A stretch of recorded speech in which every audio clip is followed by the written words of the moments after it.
Muy buenas tardes, siendo puntualmente las 5 de la tarde, damos inicio formal, ¿cierto?, a nombre de la Academia Nacional de Estudios Políticos y Estratégicos, dándoles, por supuesto, la más cordial bienvenida para justamente dar inicio a lo que será este seminario, este ciclo de seminarios titulado Conflictos de Cuarta Generación, Amenazas y Estrategia hacia la tercera década del siglo XXI.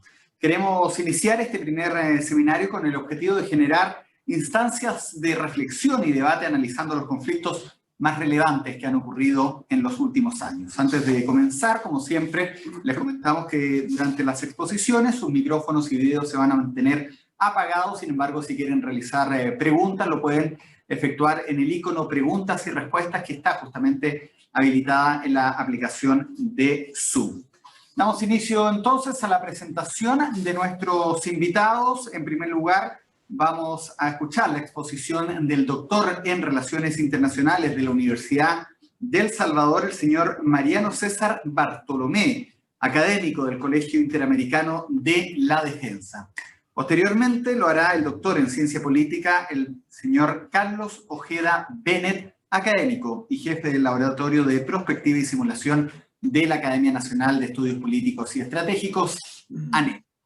Hecho ya entonces las presentaciones y lo vemos en nuestra pantalla, le damos el pase a nuestro primer expositor, el señor doctor Mariano César Bartolomé, quien va a comenzar entonces a realizar su potencia.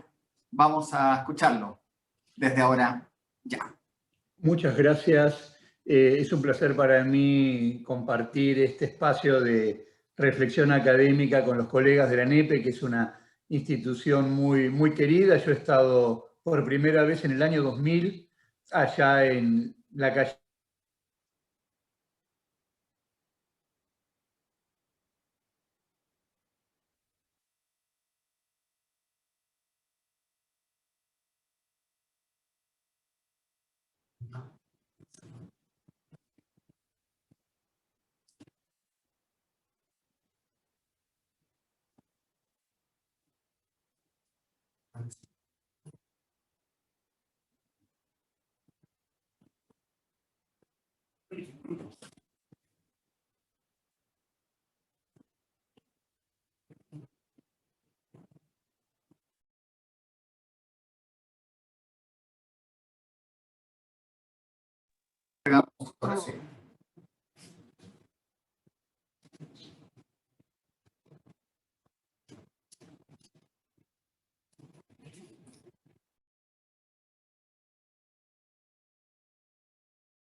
Al parecer hay un problema de conexión justamente con Mariano César Bartolomé.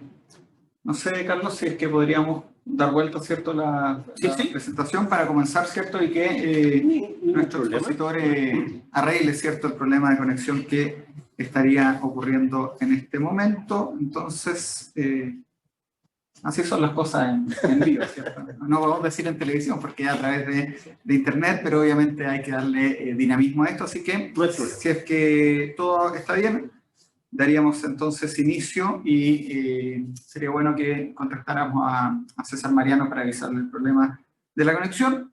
Doctor Ojeda, jefe del Laboratorio de Prospectiva y Simulación de la ANEP, entonces, sería el... Ahí está, ahí hemos retomado la conexión. Muy bien, muchas gracias. Entonces, mis estimados colegas, sin perder más tiempo, quisiera compartir pantalla con ustedes y decirles que el tema que vamos a comentar hoy es un tema que para mí es de máxima actualidad y que merece ser debatido en estos foros académicos.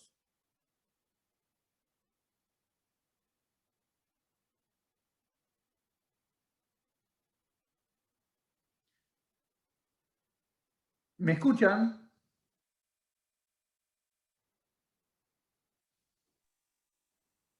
Sí, lo estamos escuchando, lo que no Okay. Ahora recién. Ahí está la PPT. Dele, María. Bueno, vamos a esperar que todo salga conforme lo planeado. Miren, yo creo que el tema de los conflictos de cuarta generación es un tema de máxima actualidad y relevancia, como decía recién, que se inserta dentro de un tema más amplio desde mi punto de vista, y es cómo está evolucionando la fisonomía de los conflictos armados. Entonces, en ese sentido, yo con una breve presentación aspiro a contribuir con un poco de luz a la respuesta a tres preguntas. En primer lugar, ¿qué es o qué son estos conflictos de cuarta generación?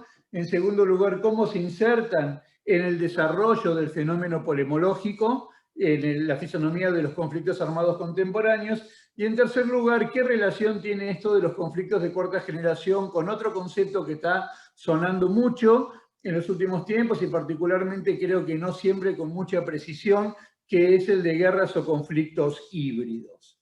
En ese sentido, mi preocupación o mi interés con el tema se inicia hace unos años, cuando comienzan a aparecer algunas lecturas, algunas versiones que utilizan el concepto de guerra de una manera bastante flexible, de una manera bastante a la carta, podríamos decir, y yo traigo aquí a este debate dos ejemplos de tantos posibles. Uno de ellos es el conocido politólogo recientemente fallecido Giovanni Sartori, que en un momento nos dice: vivimos una guerra terrorista, global, tecnológica, religiosa. Bueno, claramente está utilizando el concepto de guerra de una manera bastante elástica, poco rigurosa. Y en un sentido similar se expresó también su santidad, el Papa, en relación al conflicto que se había desatado en Irak y Siria con Daesh, o ISIS, o ISIS, o Estado Islámico,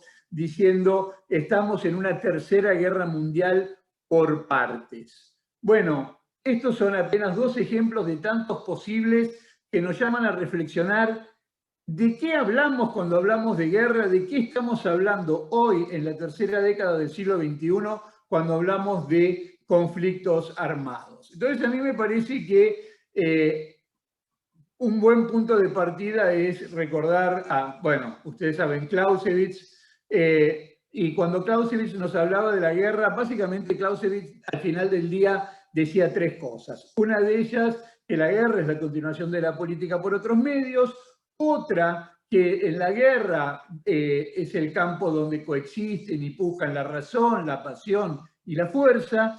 Y también Clausewitz nos decía que había muchas guerras reales, había muchos formatos de conflicto armado, pero al final había una guerra, lo que él llamaba verdadera.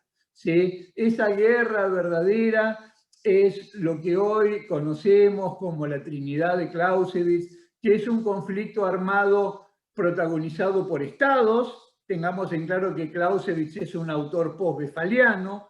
Estados que libran estas contiendas a través de su instrumento militar, y este instrumento militar está formado por ciudadanos. Ha quedado atrás la época de los mercenarios, ha quedado atrás la época de los condottieri, de los ejércitos para alquilar. Todavía no había llegado la época de las compañías militares privadas.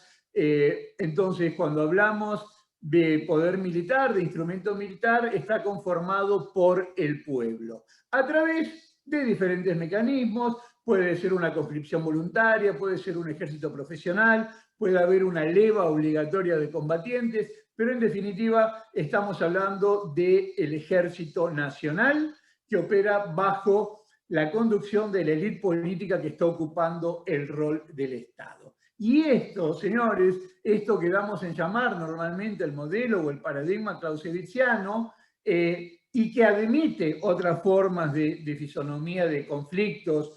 Yo recuerdo que Clausewitz hablaba de las pequeñas guerras, Kleine Kriege, o hablaba de las guerras populares, Volkskrieg, pero decía, pero al final la guerra verdadera es la guerra estatal librada a través del instrumento militar nacional. Quiero decir que este modelo es el que estuvo más o menos vigente en los siguientes 350 años, de forma tal que muchas de las definiciones de guerra que nosotros encontramos en la literatura especializada responden a grandes rasgos a la matriz clausewitziana. Aquí ven ustedes apenas 3 ejemplos: el de Luigi Ferraioli, enfrentamiento armado y simétrico entre estados llevado a cabo por ejércitos regulares; el de Norberto Bobbio, otro politólogo muy famoso, conflicto entre grupos políticos respectivamente independientes o considerados como tales, verbigracia, Estado-naciones, cuya solución se confía a la violencia organizada, sabiendo que el instrumento de violencia organizada del Estado, en términos weberianos, es el instrumento militar. Y finalmente, la definición de Dinstein, que dice: interacción hostil entre 2 o más estados, sea en un sentido técnico refiere a la declaración formal de inicio y de cese de hostilidades, o material. Y cuando habla de material, está hablando nuevamente del instrumento militar. Sin embargo, lo que nosotros observamos en el tablero internacional contemporáneo es que este modelo de guerra trinitaria clausewitziana no es lo más frecuente, sino que por el contrario hay otras expresiones de conflicto armado que no se ajustan a la matriz de Clausewitz. De acuerdo a algunos académicos, la última guerra que respondió a una matriz clausewitziana ha sido la Guerra del Golfo de 1990-91.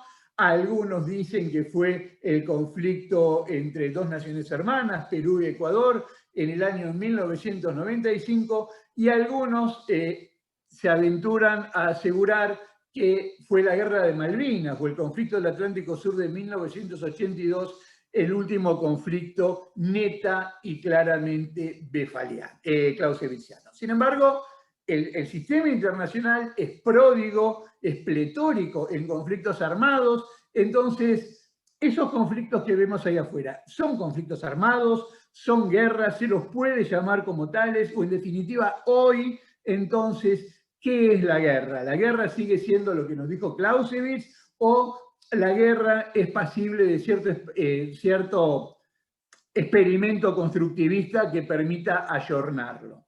Entonces me parece a mí que hoy por hoy la guerra, en resumidas cuentas, se la aborda como fenómeno desde 3 lugares diferentes.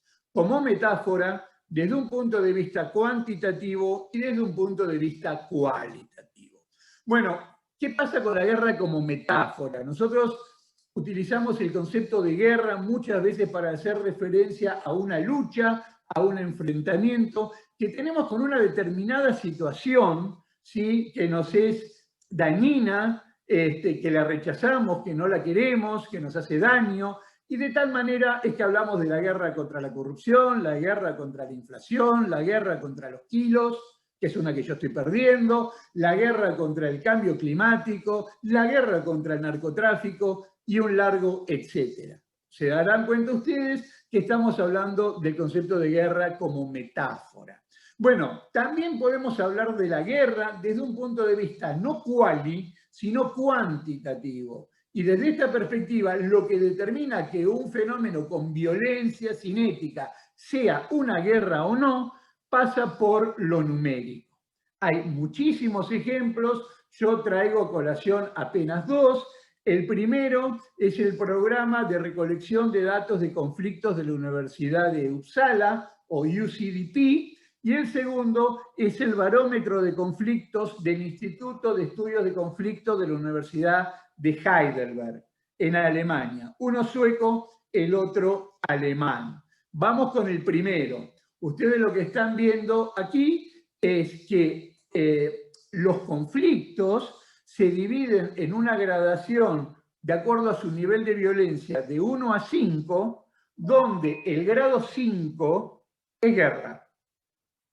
Ahora, acá no importa si está librado por estados, por actores no estatales, si es hecho de un modo simétrico, de un modo asimétrico, si son ejércitos nacionales, si son milicias, mercenarios. Lo que me está importando es el nivel de violencia, ¿sí? Entonces, desde esa perspectiva, ustedes verán en el mapa que está arriba a la izquierda en la placa, que países que nunca se nos hubiera ocurrido que calificarlos como países en guerra, lo están desde el punto de vista de las víctimas fatales que registran. Entonces hablamos de Brasil, que es un fenómeno que está asociado claramente a la criminalidad organizada, al PCC, al Comando Vermelho. Vemos el caso de México, vemos el caso de Congo, ex-Zaire, algunos países del Sahel,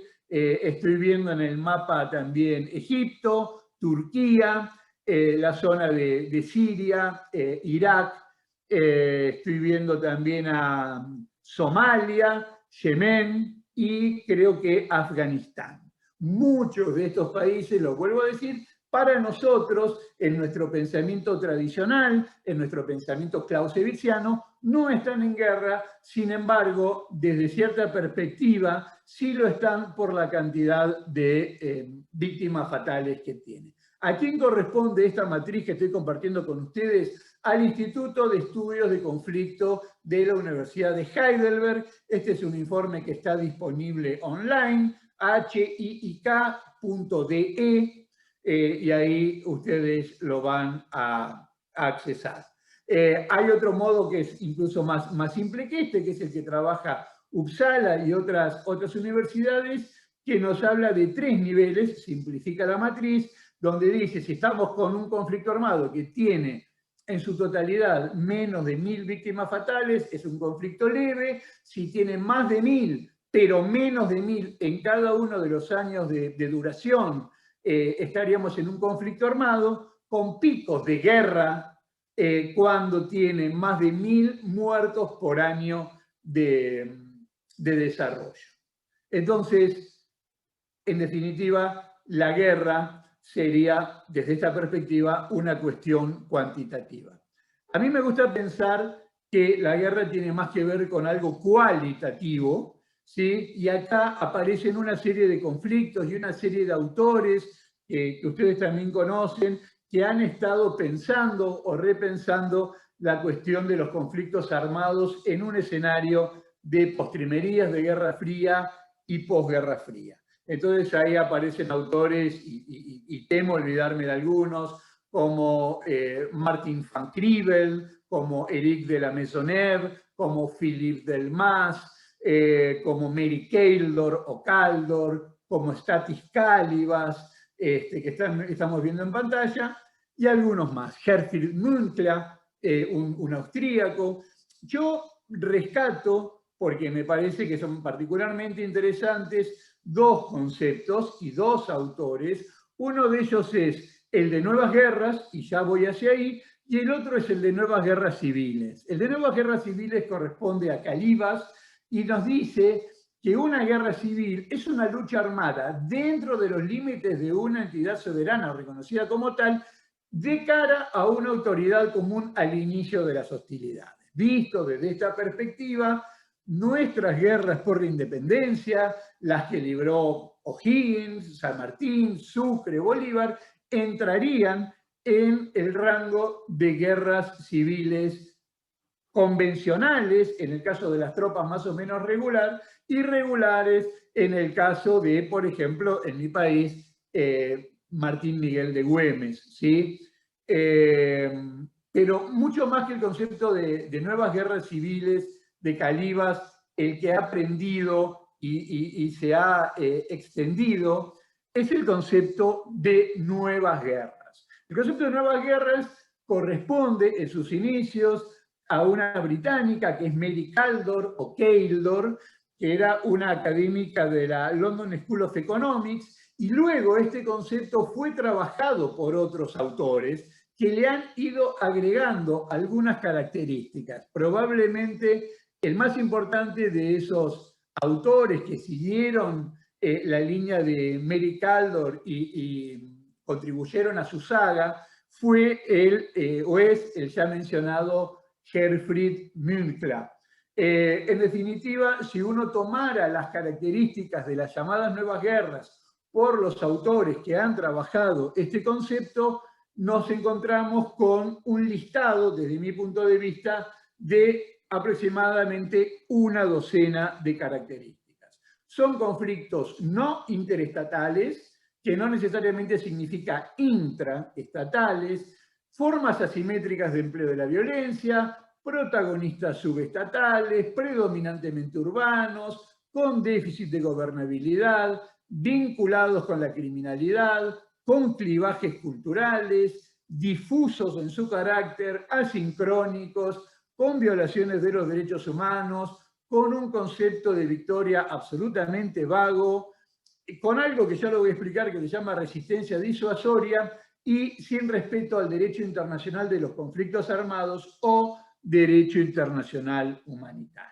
Bueno, ¿a qué me estoy refiriendo con el concepto de no interestatalidad? En que, como habíamos visto, el concepto de Clausewitz es un concepto de guerra como un fenómeno librado entre estados. Luego hemos hablado muchísimo de conflictos intraestatales, pero nos encontramos con dos cosas. Una de ellas, que no todo actor no estatal que le disputa el monopolio de la violencia a un Estado se encuentra dentro de los límites geográficos de ese Estado.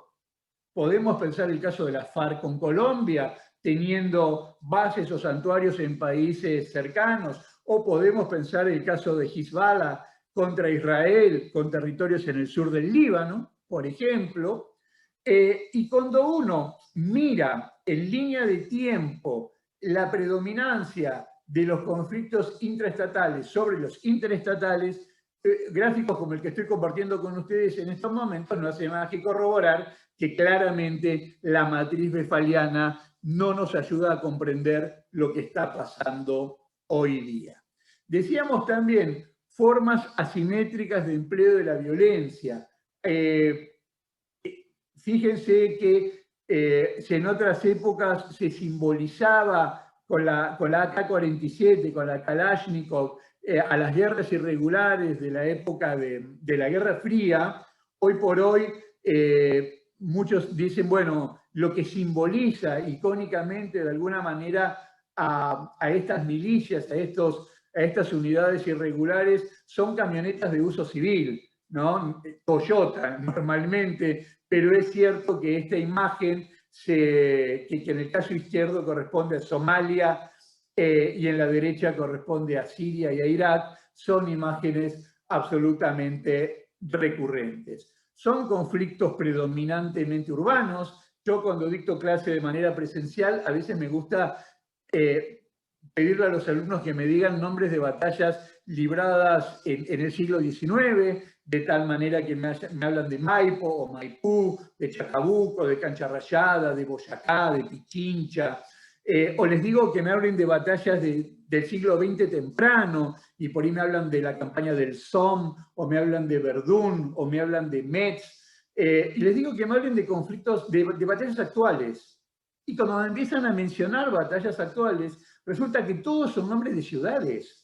Entonces hablamos de Kandahar, hablamos de Basora o Basra, hablamos de Faluya, hablamos de ciudades balcánicas, de Tikrit, hablamos de Sarajevo, hablamos de Grozny, de Goraz, de Tuzla. Son los conflictos actuales predominantemente urbanos.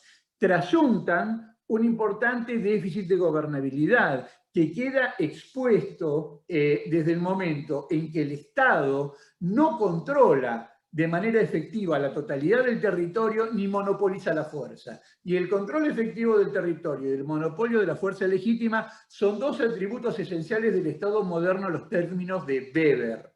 ¿Sí? Son conflictos que tienen un importante clivaje con la criminalidad. No sé, pensemos en un momento en Siria o en Irak, la tragedia con Estado Islámico, donde la gente, y abundan las crónicas en este sentido, digamos, florecía la prostitución, el contrabando de armas, el contrabando de drogas, había que pagar por protección, nos queríamos escapar a Europa, teníamos que ir pagando sucesivas postas para poder progresar en el territorio, hasta llegar a la costa y subirnos a una balsa o chalupa que nos iba a llevar absolutamente hacinados, pero le teníamos que pagar a alguien hasta las costas de Grecia o hasta las costas de Italia. Todo eso es un fenómeno de criminalidad organizada. Son conflictos que tienen un fortísimo clivaje cultural en sus tres manifestaciones básicas: tribal, étnica o religiosa.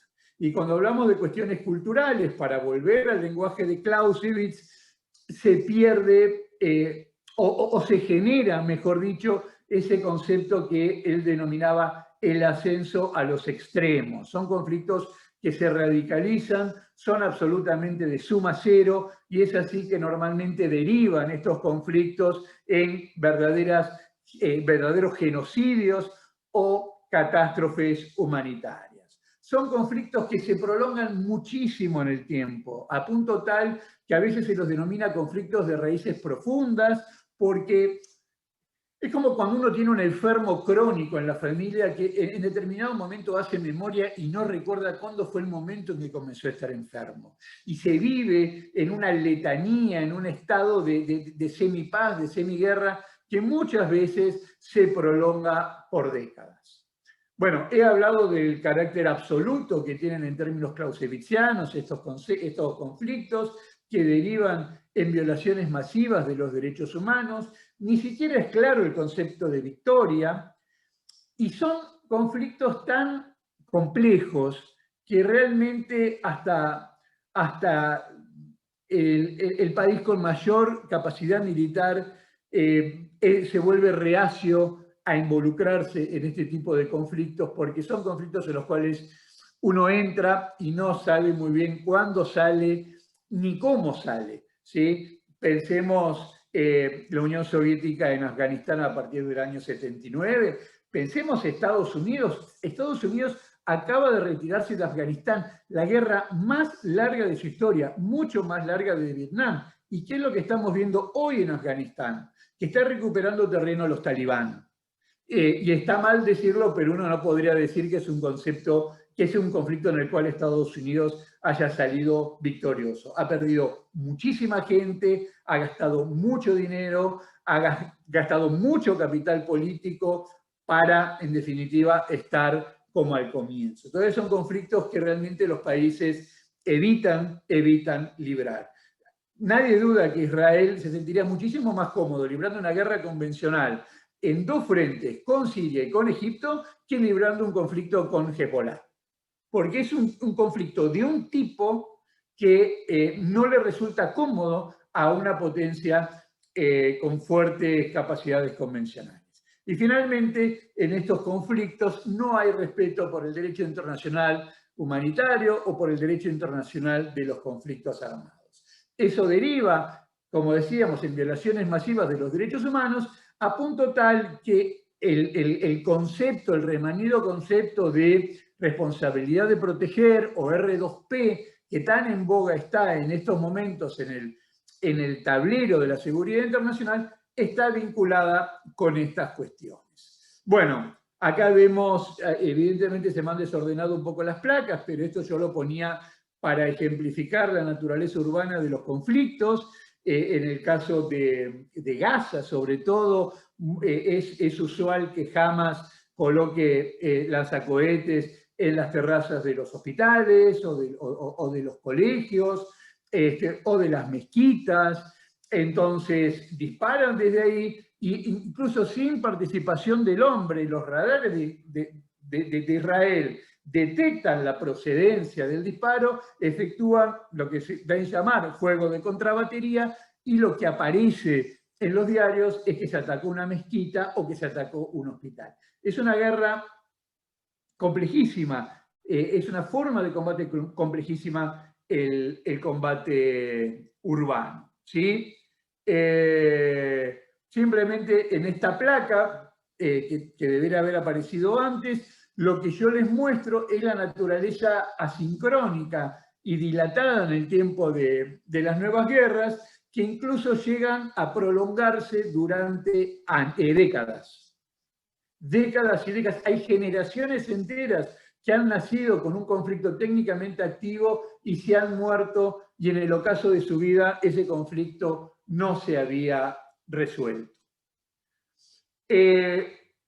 A principios de este siglo aparece en este escenario de estudio del conflicto, donde la figura predominante estaba siendo el de nuevas guerras, gracias a esta corriente de pensamiento iniciada por Mary Taylor y continuada por muchos otros especialistas, irrumpe, digo, el concepto de guerras híbridas. ¿Cuándo aparece la idea de guerras híbridas? La idea de guerras híbridas aparece con lo que se conoce como la Segunda Guerra del Líbano, año 2006, el secuestro de un soldado israelí por parte de Hezbollah, es considerado la gota que rebalsa el vaso, y entonces la Sahal, las fuerzas de defensa de Israel, invaden el sur del Líbano. Entonces, la prensa decía, bueno, Israel atacó al Líbano. Y Israel decía, no, yo no tengo ningún problema con el Líbano. Mi problema no es con el Líbano, mi problema es con Hezbollah o Hezbollah.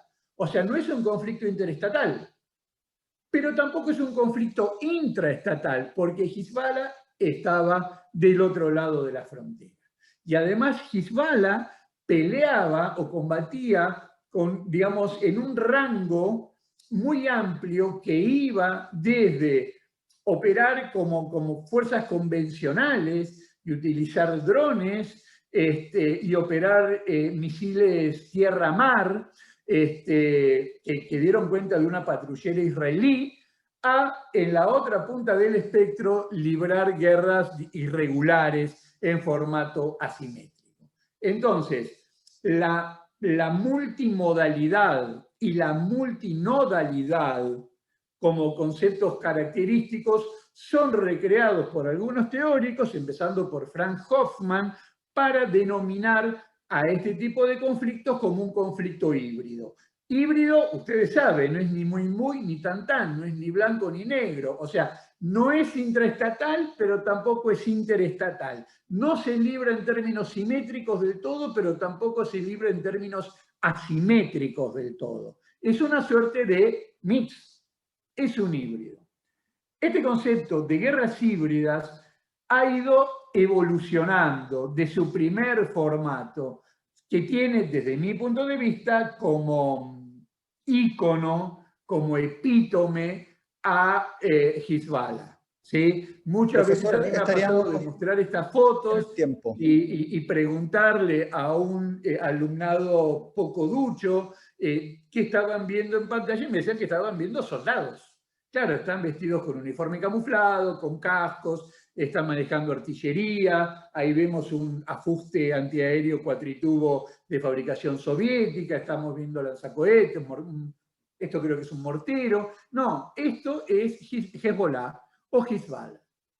Pero este formato ha ido evolucionando y entramos en una suerte de segunda lectura o visión de lo que son las guerras híbridas, que encuentra los referentes en Rusia, con lo que se conoce como guerra no lineal o doctrina Gerasimov, con China, lo que damos en llamar la guerra irrestricta, y con lo que libró Daesh o ISIS. ¿Cuál es la característica distintiva o cuál es la diferencia que tienen esta suerte de guerras o conflictos híbridos 2.0, llamémoslo así, con respecto a la primera versión? Que se libran en varios planos. Se libran en el plano físico, se libran en el plano económico, en el plano legal. Ahí aparece el concepto de lawfare, que no es un concepto reciente, en el plano cibernético o en el quinto dominio o en el ciberespacio, y también en el plano psicológico y mediático. Y donde hablamos de plano psicológico y mediático, ahí entra, vinculado a esta suerte de segunda versión de conflictos híbridos, las guerras de cuarta generación. Pequeña digresión, ¿de qué hablamos cuando hablamos de guerras de cuarta generación? Como su concepto lo indica, es un abordaje que entiende que en línea de tiempo el fenómeno de la guerra evoluciona en forma de oleadas o de generaciones. Hay distintas métricas, hay algunas métricas que se van hasta el pasado y hay otras que son más cortas, que están hablando de los últimos 100 años, entonces como al fenómeno de masa se agrega el fenómeno de poder de fuego, luego el fenómeno de velocidad o flexibilidad, y estaríamos transitando una cuarta generación de la guerra, en la cual el campo de operaciones, el teatro de operaciones, conceptos como teatro de operaciones o como frente de batalla, se diluyen desde el momento en que es la sociedad o el cuerpo social, o a mí me gusta a veces pensar que es la cabeza de la gente, el verdadero campo de batalla, donde las operaciones psicológicas, las operaciones de inteligencia, el uso de los medios de comunicación, hoy diríamos el uso de las redes sociales, es absolutamente intenso. Entonces ahí vemos que estos conflictos de cuarta generación serían algo parecido a lo que es la segunda versión de las guerras híbridas. Mariano, ¿me escucha? Sí. A ver si podemos redondear para también no comernos de alguna manera el espacio de las preguntas. Excelente, excelente. Entonces, perfecto. Entonces cierro directamente diciendo que desde mi punto de vista, lo que nosotros estamos viendo hoy es un formato de guerra que tiene mucho de conflictos de cuarta generación, signados por un alto grado de hibridez, profundamente intensivos en tecnología y bastante desterritorializados en el sentido de que es difícil efectuar un anclaje o un clivaje directo al territorio. Es una forma de conflicto novedosa que, y esto es lo último que digo a modo de epílogo, yo en lo personal tendría cierto cuidado en aplicarlo a estos fenómenos que están apareciendo en algunas partes de nuestra geografía latinoamericana, porque estos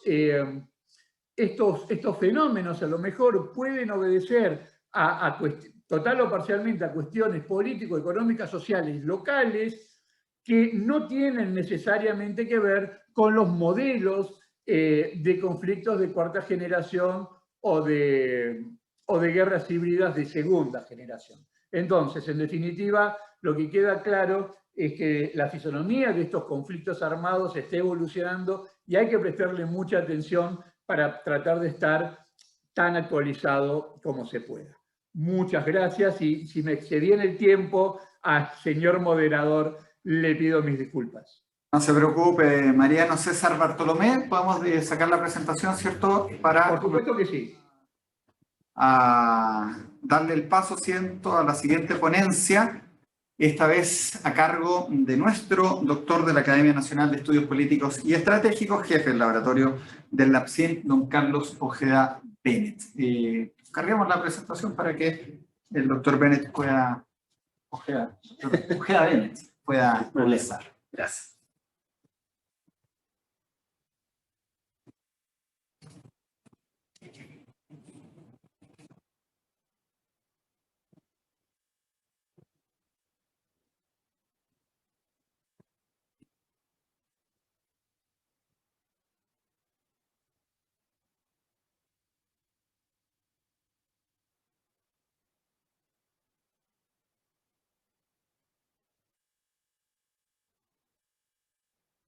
Iniciar el PPT y ahí compartimos la presentación.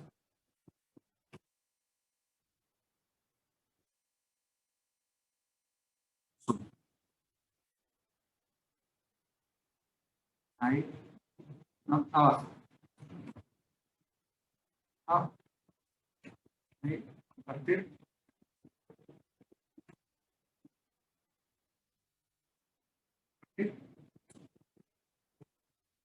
No. Donde dice compartir pantalla. Y ahí nos vamos a la presentación que estaba ya. Ahí sí. Bien, muchas gracias, Cristian. Bueno, buenas tardes. Gracias por estar con nosotros aquí en la ANEPE con este seminario. que es tremendamente interesante porque mezcla y toma todo lo que nos está pasando hoy en día aquí en Chile, en América y en el mundo. En ese sentido, me han pedido expresamente que una un poco lo que acaba de decir Mariano con las guerras de primera, segunda, tercera y cuarta generación, ¿no es cierto?, con el concepto de amenazas multidimensionales. ¿De qué se trata esto? Esto se trata, en otras palabras, de entender qué son, cuáles son las más relevantes, cómo entenderlas y cómo minimizarlas finalmente. No sacamos nada con quedarnos en el diagnóstico, así que me atrevo a proponer algunas formas de poder entenderlas y poder minimizarlas, que es lo que buscamos finalmente. En ese sentido, ¿no es cierto?, la sociedad hoy en día la vemos como está en esa transparencia, ¿no es cierto?, multicultural, activa, llena de proyectos, con una alta carga de tecnología, con un bienestar relativo de acuerdo a los diferentes países, pero en general una sociedad que está estructurada. Sin embargo, hoy día esta sociedad no es tan así, no es tan perfecta como nos gustaría. Bueno, nunca ha sido perfecta, pero no es tan idealista como quisiéramos. Porque conforme a lo que están viendo ustedes en pantalla, esta sociedad se ve golpeada, ¿no es cierto?, por guerras asimétricas, por los conflictos de zona gris, que también están hoy día en boga, ¿ya?, con el problema de China, Estados Unidos y sus islas, ¿no es cierto?, con Japón también. Tenemos justamente arriba a la derecha una imagen que representa las guerras de cuarta generación, donde los medios y lo psicológico tiene gran impulso. Ya a esto debemos sumarle lo que son las amenazas multidimensionales, que tal cual Mariano hizo una metáfora del concepto de guerra y su mal empleo, me voy a tomar de ello para decir que en cuanto a las amenazas multidimensionales tenemos el mismo problema. Son largas discusiones para entender si son riesgos, amenazas u otras calificaciones. Bueno, pero a veces las ponemos como suene mejor, como quede mejor en la frase, como damos mayor importancia a algo que en teoría no lo es tanto.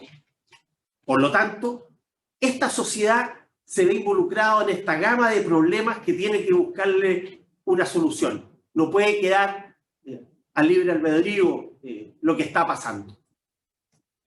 En cuanto a las amenazas multidimensionales, ¿qué son? Ahí yo les he puesto una gama de amenazas multidimensionales que va desde el tráfico ilícito de migrantes, tal cual ya acaban de mencionar, lavado de activos, contrabandos, tráfico de armas, trata de personas, y dos que son muy interesantes desde el punto de vista militar, que son la insurgencia y el terrorismo. Pero estas amenazas multidimensionales, ¿qué más tienen, digamos? Bueno, como ya se mencionó en algún grado, no están llevadas adelante por organismos estatales o por estados, como los conocemos, sino por otro tipo de organismos de todo orden, muy ligados al crimen organizado, generalmente. Son organizaciones que actúan fuera del marco de la ley, por lo tanto, perseguirlas se hace bastante complejo. Son asociativas. ¿A qué me refiero con que son asociativas?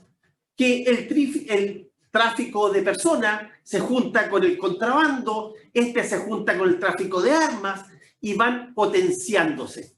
Y al mismo tiempo tienen la capacidad de reorganizarse. Si logramos darle un golpe al crimen organizado en lo que es tráfico ilícito de migrantes, lo más probable es que muten a el lavado de activos o al delito informático. Por lo tanto, el negocio está donde está la necesidad humana o la desagradable situación de las necesidades humanas.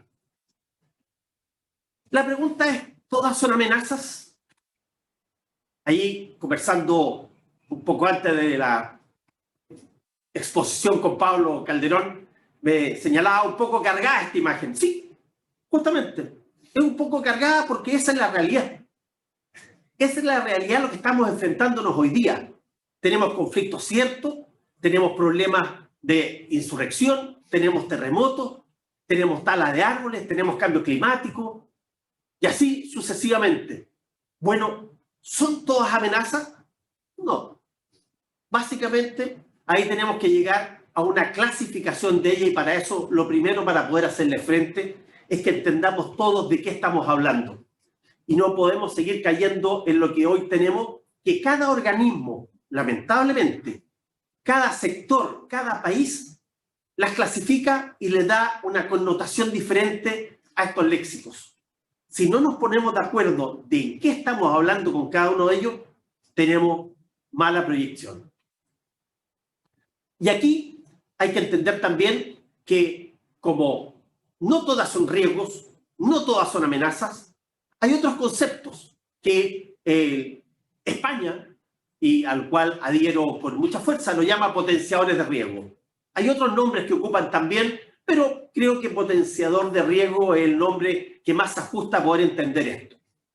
Son todas aquellas acciones que no son un riesgo o la amenaza conforme a la definición que a lo menos la defensa en Chile tiene, que es la probabilidad cierta de una acción, el riesgo, o la acción premeditada, concertada y acción clara, si es una amenaza.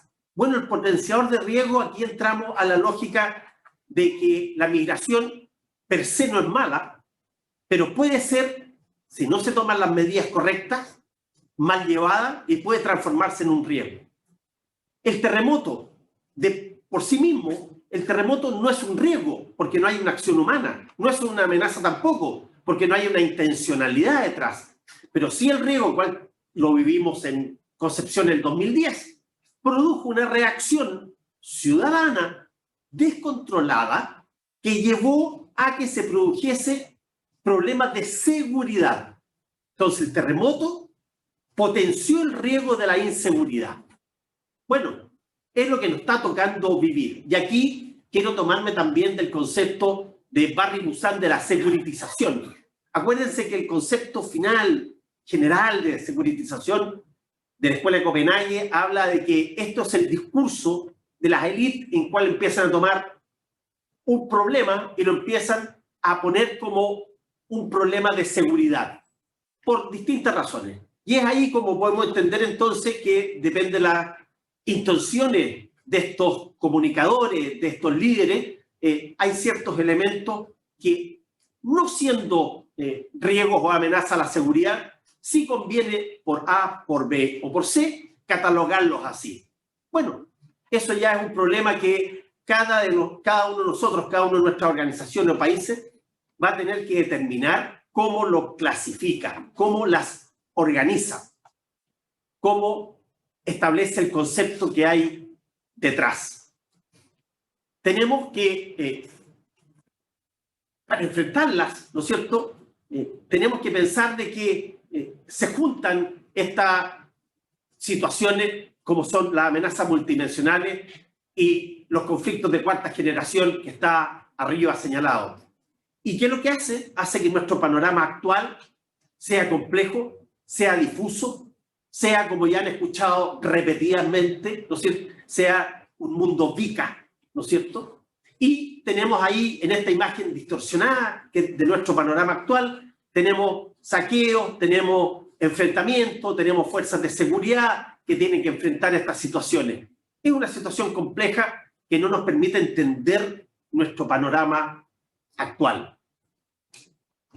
Hay que entender, para buscar una solución, como se dice siempre, hay que gastar la mayor cantidad de tiempo en entender cuál es el problema. Y bueno, ¿cuál es el problema acá? De todo lo que hemos venido hablando desde el conflicto de cuarta generación, las amenazas multidimensionales, la insurgencia, el terrorismo, es que se apropian de la narrativa a través de los medios de comunicación y logran apelar a que entendamos o creamos o pensemos que sus causas y la forma en que lo están llevando adelante son las adecuadas. Nada más falso que eso. Pero aquí nosotros nos dejamos llevar por lo que dice el diario, la televisión, lo que dicen los medios de comunicación social, lo que dicen las redes, y ese es nuestro mundo hoy día. Y si esa apropiación de la narrativa logra impactar en la ciudadanía, en la justicia, en los medios y en las autoridades, ¿no es cierto?, tenemos un gran problema que hay que buscarle solución. De lo contrario, ya con solo identificar la problemática y cómo actúan, entendemos que estamos en problemas. Y problemas serios, como los que estamos viendo en todas partes. Avancemos. Bueno, hablamos de cómo enfrentarlas.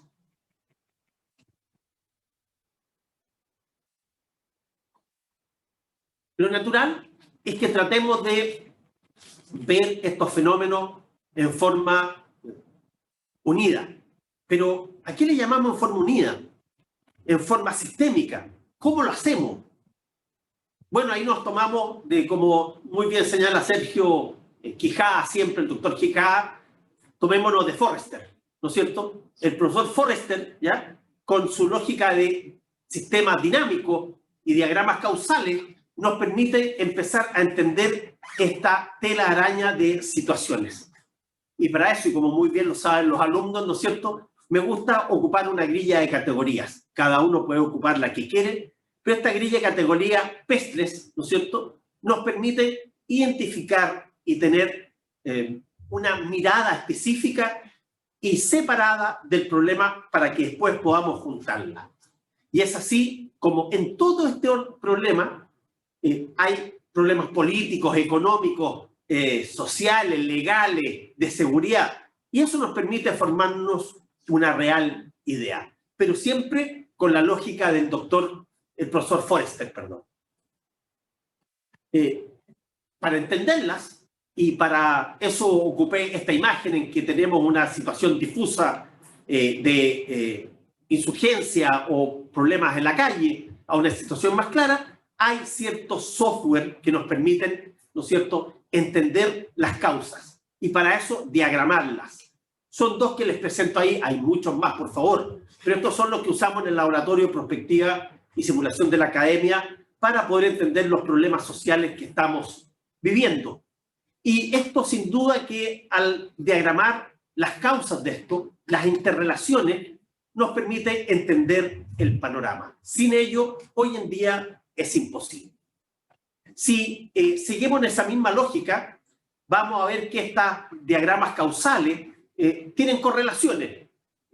Correlaciones que van en lo positivo, van en lo negativo. Y aquí ustedes tienen una presentación del terrorismo. Por lo tanto, aquí damos la idea de que hay elementos que suman para que se produzcan o elementos que bajan para que no se produzcan algunos fenómenos. Y estos van generando mayores o menores impactos. Y siguiendo la misma lógica del terrorismo, ¿no es cierto?, tenemos que ocupar herramientas, diagramas causales, ¿ya?, que tienen variabilidades para hacer simulación social. ¿Y qué es lo que es esto? Poder entender el comportamiento de la sociedad, no mirando las reacciones que tienen en la realidad, sino que en un laboratorio poder estimar cómo vamos a ir moviendo los diferentes flujos de comportamiento social para que esto funcione de forma ideal. Hay una transparencia que ustedes deben conocer muy bien, que es la de General McChrystal con la pacificación de Afganistán, en la cual era un enjambre de líneas, uniones y otras, en las cuales, sin embargo, a pesar de haber sido muy criticado, era capaz de reflejar todo aquello que estaba interrelacionado, lo militar, lo social, lo económico, lo tradicional, lo religioso, y por lo tanto, solo entendiendo ello, vamos a poder buscar una solución. Hoy día vemos que la situación se está complicando para Estados Unidos, se está retirando, ya lo anunciaron, ¿no es cierto? Lo que venga a futuro no sabemos lo que va a pasar, pero a lo menos era una muy buena aproximación. No creo que la hayan llevado a cabo como estaba planificada. Eso se llama un análisis de sistema de sistemas. Y eso es tremendamente importante, ese concepto. Analizar las tendencias, los problemas y los conflictos a base de lo que se llama sistema de sistemas. Ese análisis tiene que ser no multidisciplinario, para mi gusto debería ser interdisciplinario. Y para eso hay otras herramientas también que están en la actualidad, que son gratuitas, que son más complejas, perdón, que son menos complejas, pero también muy accesibles, como por ejemplo les presento ahí una pantalla de trabajo colaborativo que se llama Miro. Esto nos permite a través de una pantalla colaborativa no necesariamente estar en una sala, sino generar un trabajo interdisciplinario, porque hay que entender que ninguno de estos fenómenos son locales, son todos intermésticos, son todos generados en un país pero que afectan a otro, son todos interrelacionados y no tienen límites geográficos. Por lo tanto, el trabajo interdisciplinario necesita ocupar herramientas que permitan la unión de los especialistas en el tema. Terminando ya, en los últimos 5 minutos, ¿no es cierto? Quiero mostrarles que la forma de minimizarlas es atacando el problema. ¿Y cuál es el problema? La apropiación del discurso. Hay que ser enfático en eso. Tenemos que entender cuál es el discurso que ellos tienen para buscar desarticulárselo. Desarticular con ello la organización. Pero para desarticular la organización, importantísimo es desarticular lo que ven ustedes a la derecha arriba, que es el financiamiento. Y cambiar esta idea, ¿no es cierto?, por nuestras propias bases institucionales, como dice a la derecha abajo. Nosotros poner el discurso, nosotros poner en relevancia los temas que son del común acuerdo de la sociedad completa, no de una parte de ella o de intereses específicos. Por lo tanto, en el minimizarla está este juego de poder revertir lo que ellos ocupan y ganan. Y es así como, para finalizar, para que esta sociedad vuelva a verse como la queremos, vuelva a verse íntegra, vuelva a verse con sus propios problemas, claro, pero afiatada y con una paz relativa, ¿ya? Hay que trabajar en anticipación estratégica.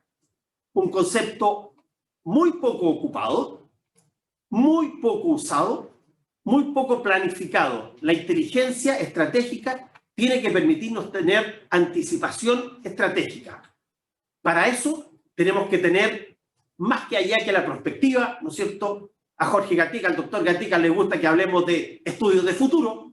Me sumo a ello porque la prospectiva es solo una parte, ¿ya? Pero lo importante en estos estudios de futuro no es solo levantar escenarios, no es solo ver cómo nos van a afectar, sino que tener anticipación y acción.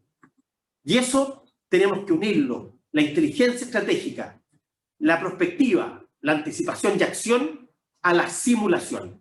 Y con eso, desde mi opinión, creo que es un camino para volver a tener la sociedad que tanto queremos. Muchas gracias. Muchas gracias, Carlos, por esta exposición bastante interesante, y damos entonces paso a las preguntas y vamos a comenzar con la primera para Mariano César Bartolomé. Dice: doctor, desde el análisis presentado, la guerra ya no está estrictamente relacionada a la defensa nacional, sino que también a temas de seguridad interna. La pregunta es, ¿justifica este escenario la utilización de las Fuerzas Armadas en conflictos internos?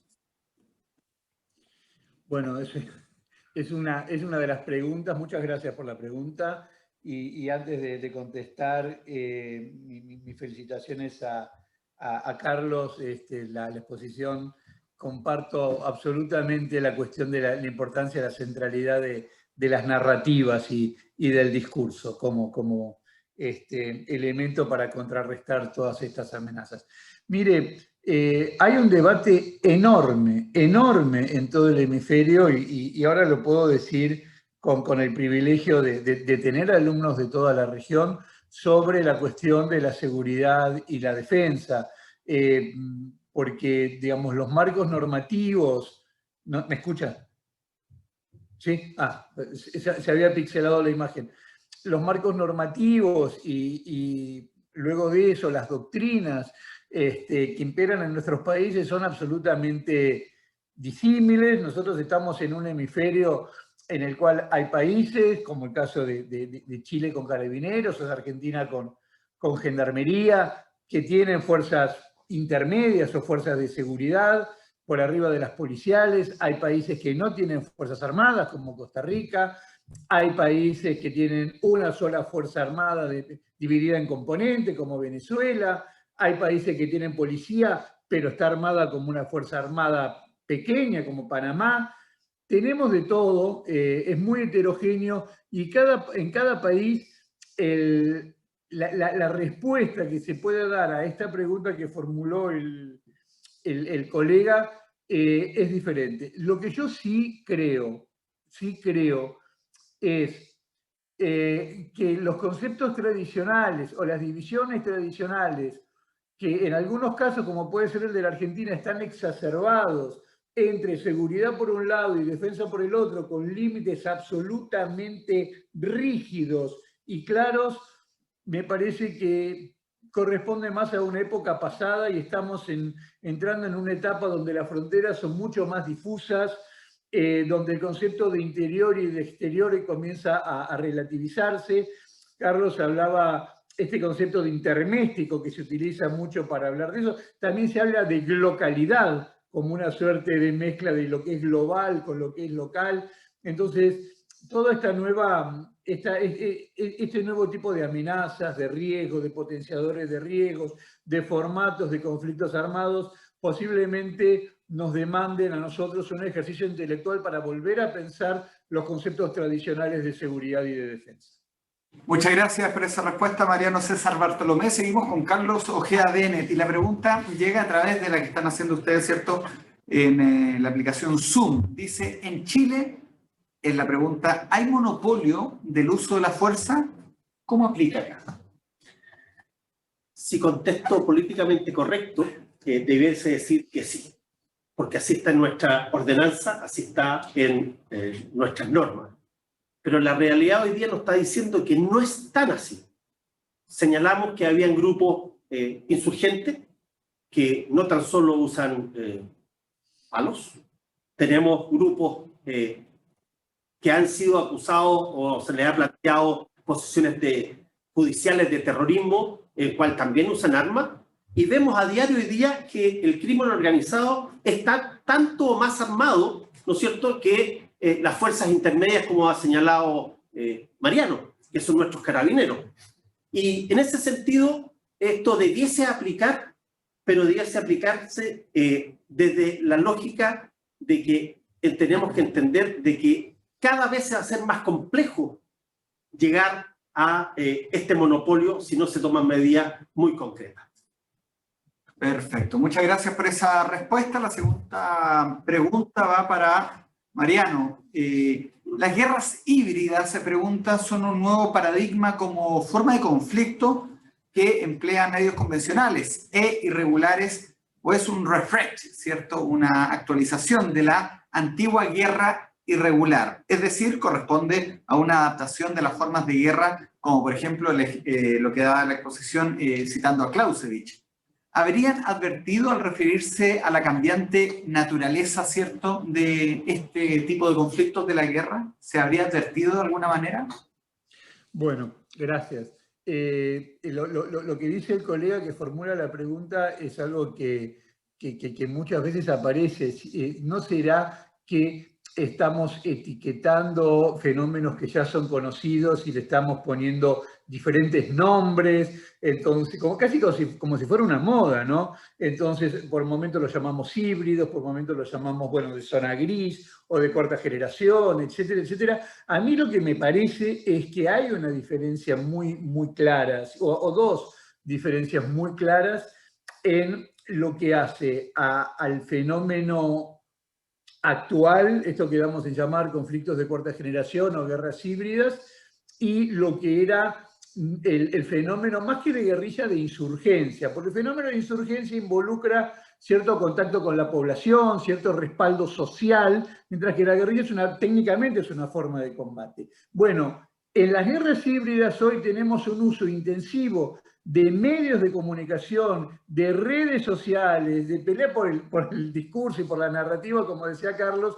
que a lo mejor no se veía porque había menor desarrollo tecnológico en otras épocas. Y me parece que el manejo de tecnología que tienen hoy los protagonistas de estas guerras o de estos conflictos de cuarta generación o híbridos tampoco se corresponde con las destrezas tecnológicas que tenían, en términos comparativos, en su momento, las insurgencias. Desde ese lugar, este es un fenómeno nuevo. Perfecto. La siguiente pregunta entonces para el doctor Ojeda. ¿Estos conceptos que se han dado a conocer durante sus ponencias de nuevas guerras afectan a los conceptos tradicionales? Por ejemplo, la OEA habla de seguridad multidimensional o el concepto de la ONU, que es de seguridad humana. ¿Estos nuevos conceptos afectan a esta definición? Yo creo que más que afectarla, deben complementarse. El problema es entender los límites que hay en cada una de ellas. Bien hemos estudiado, ¿no es cierto?, que los conflictos como corresponden hoy día ya dejaron de estar en los campos de batalla, están en la ciudad, y a partir de ahí ha tenido que modificarse la lógica. Antiguamente, no es que digo que no se preocupaban, pero había una menor fijación en los efectos sobre la población, hasta que empezaron los bombardeos de la ciudad. Combatían en campos de batalla. Hoy día se combate en la ciudad, es decir, el mayor afectado es la población civil, mucho más que las propias fuerzas militares. Por lo tanto, sin duda que tiene que haber un concepto de seguridad humana, porque tiende a fijar a la persona humana como el centro del problema. El asunto es determinar cuándo nos vamos a sentir que hemos cumplido con la seguridad humana, dado que la seguridad conceptualmente es una condición que permite algo, que permite el surgir, que permite el vivir en paz. Por lo tanto, ¿cuáles son los límites de la seguridad humana? ¿Hasta dónde pueden ser aplicados? Porque la seguridad es demasiado amplia en ese sentido. Y la seguridad ampliada que se ha hablado también es lo mismo. En lo que hablabas, César María hace un poquito de rato, es una mezcla de cosas. No podemos clasificarla tan exactamente. Depende de las tendencias, las personas y las intenciones que haya cuando se están usando los diferentes términos. Es complejo. No, es complejo, y es compleja la siguiente pregunta que va justamente para Mariano César Bartolomé. Dice, si bien, la voy a leer para no equivocarme, si bien Van Clavelaert sostiene que la concepción de guerra de Clausewitz no cree que el escenario tirinario siga vigente, bajo la idea de lo cambiante de sus formas como reemplazo de la razón por la ideología, la pasión subsiste y el ejército. En estos ámbitos, ¿lo reemplazan las organizaciones violentas que no son estatales? A ver si entendí bien la pregunta.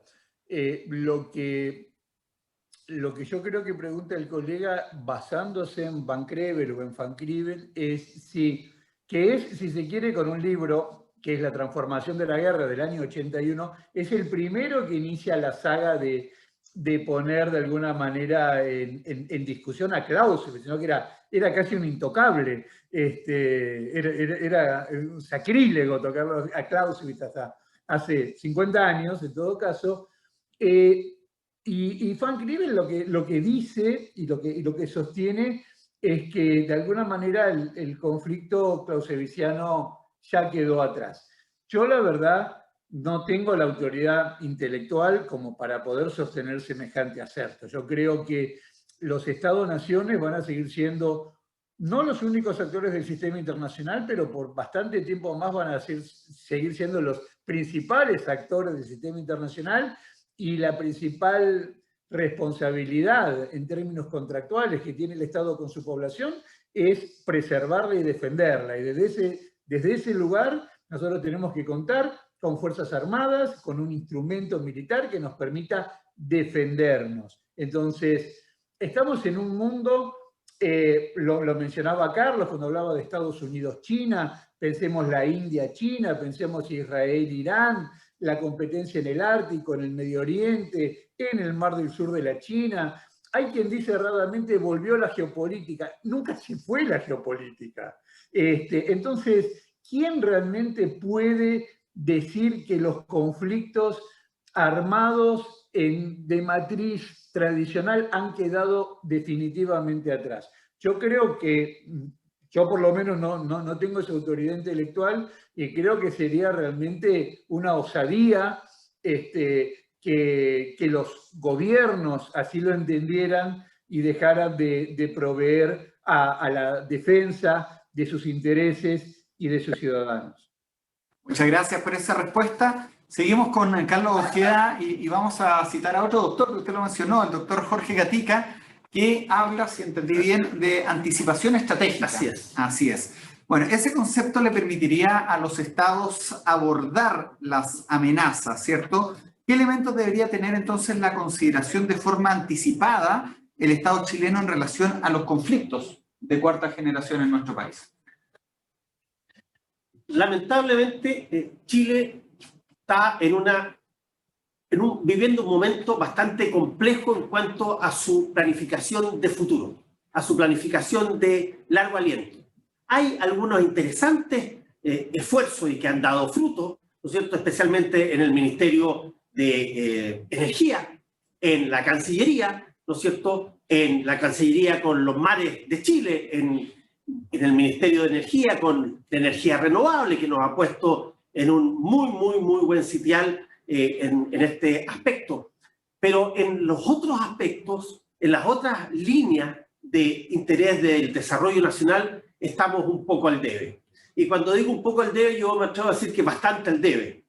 No tenemos, primero que nada, una organización central que se preocupe de la planificación de largo plazo, que se preocupe de la anticipación, perdón, de la planificación estratégica. Por lo tanto, malamente puede haber levantamiento de escenarios que nos permitan ir generando avances concretos. Y de allí, para centrarlo en lo que es lo que estamos conversando, sin duda, si no tenemos esa estructura, las amenazas que son tan diversas y los problemas que son tan diversos, los enfrentamos con herramientas que son un poco anticuadas. Estamos un poco reaccionando. Y lo que dice Jorge Gatica, y lo que comparto, y no lo dice tan solo él, sino muchos, ¿no es cierto?, es que este término acuñado por Eduardo Balbi trata de decir que hay que adelantarse, que la inteligencia estratégica tiene que tomar riesgos de adelantarse a levantar escenarios que permitan entender qué podría pasar. Y una vez, y solamente una vez que se ha determinado eso, pueden generarse los cursos de acción, puede generarse la planificación estratégica que lleve a minimizar los riesgos. La anticipación estratégica es eso, es entregarle al país elementos para que pueda anticipadamente, como le dice su nombre, frenar estos problemas. Específicamente, los elementos que ya me refería a ellos, ¿no es cierto?, de la amenaza multidimensional, la insurgencia, el terrorismo u otros. Es tremendamente importante la anticipación estratégica que se une con los estudios de futuro. Vamos con la última pregunta. Para los dos, ¿le parece? Por el tiempo también. Esta pregunta va a ser respondida por ambos especialistas. ¿De qué forma se combatiría de manera más efectiva el llamado narcoterrorismo, viendo que los narcocarteles son terroristas o criminales? No sé si se puede dar algún ejemplo, algo. Si usted quiere comenzar, Mariano César Bartolomé. Sí, yo creo que el concepto de... bueno, ya que hablamos de cosas híbridas, ¿no? El narcoterrorismo es un híbrido, en definitiva. Y normalmente a lo que estamos haciendo referencia es a organizaciones que desde su objetivo final son criminales, en el sentido de que están buscando un lucro, no hay una cuestión ideológica de por medio, pero desde el punto de vista metodológico apelan a la amenaza de empleo o al empleo de la violencia para conseguir esos fines. Ejemplos más o menos cercanos pueden haber sido en otra época o hasta no hace mucho, Sendero Luminoso en Perú, en la etapa posterior a la detención de Abimael Guzmán en la zona del Braem, o la FARC. Algunos aventuran que Hezbollah en otras partes del mundo también. ¿Cómo se lo combate esto? Yo soy un convencido que este tipo de amenazas tan complejas, híbridas, se los combate con un abordaje integral. ¿Sí? Un abordaje integral, desde mi punto de vista, significa un abordaje en el cual están comprometidos todos los recursos del Estado, no patrimonio solamente del Ministerio de Defensa o de Seguridad o de Interior, según sea el caso, de las policías o de las Fuerzas Armadas, sino que relaciones exteriores tienen mucho que hacer, economía, educación, salud, a modo de una gran orquesta, cuyo director es el Poder Ejecutivo. Tiene que ser una estrategia holística que involucre y comprometa también a la esfera privada que puede cooperar y que no solamente se quede en el nivel federal, sino incluso, por lo menos en la estructura federal de un país como la Argentina, los niveles provinciales y hasta eventualmente locales. Y creo, para terminar esto y no quitar más tiempo, que en estos tiempos que corren, en un mundo tan globalizado, tan interdependiente, con amenazas transnacionales que erosionan las fronteras, la cooperación internacional es un elemento central. Ningún país, yo estoy convencido que ningún país, ni siquiera Estados Unidos, no vamos a hablar de Argentina o de Chile, tenemos los recursos necesarios para combatir unilateralmente, aisladamente, con éxito, una amenaza que trasciende nuestras fronteras. Entonces, la cooperación internacional me parece que no es un lujo, es una necesidad impostergable. Esa sería mi respuesta. Muchas gracias, Carlos, si lo quiere complementar. Sí, gracias. Comparto plenamente lo señalado, en tanto que esto tiene que ser interagencial o interorganizacional, internacional. Nadie puede hacerlo solo, ¿no es cierto? Y hay dos elementos que quisiera tomar. Aquí no tan solo podemos referirnos al narcoterrorismo. Después va a ser la minería ilegal lo que les va a entregar los fondos. Va a ser la tala ilegal. Va a ser cualquier elemento que les sirva para tener fondos para hacer lo que ellos quieran. Y ahí es donde viene el problema. Hoy día es el narco, después, y ya está en muchos países siendo la minería ilegal también. Más potente que a veces que el narco. Y no lo hemos dimensionado. Y para poder combatirla, ¿no es cierto?, ya que usan armas y otras cosas, tenemos que deshacerle, y voy a usar lo que dije, el discurso. Qué diferente es entender que hay terroristas o insurgentes o gente que usa esas características para tener un derecho, reivindicar un derecho, a cuando lo están usando, ¿ya?, para generar ganancias a través de la droga o la minería o la tala ilegal. Ahí el concepto cambia, ahí la percepción de la ciudadanía cambia. Por lo tanto, la forma de combatirla es multisectorialmente, internacionalmente, pero también buscando la causa y separando las cosas, que no metan en una sola bolsa, ¿no es cierto?, todos los problemas y todos los idearios. Perfecto. Muchas gracias tanto a Carlos Ojeda como a Mariano César Bartolomé por sus exposiciones y también por las preguntas. Finalizamos de esta manera este encuentro. Yo les voy a pedir brevemente, muy brevemente, que los que están conectados por Zoom contesten, ¿cierto?, una breve encuesta de satisfacción que nos ayuda a mejorar justamente estos seminarios. Mientras les cuento que el día de mañana, miércoles, nos encontramos conectados, ¿cierto?, a las 5 de la tarde, los que no se han inscrito para la segunda sesión de mañana, que serán los efectos de los conflictos sobre la situación estratégica de Chile. Va a estar presente el doctor John Griffith Spillman y el señor Fulvio Queirolo Pelerano. Se pueden inscribir todavía en nuestro sitio web anepe.cl. Nos vemos mañana a las 5 de la tarde y aprovecho nuevamente de agradecer a la distancia a Mariano César Bartolomé, que se encuentra en estos momentos en Estados Unidos, y también al doctor Carlos Ojeda Bennett por sus presentaciones. Gracias. Muchas gracias. Hasta luego y nos estamos viendo el día de mañana. Hasta luego.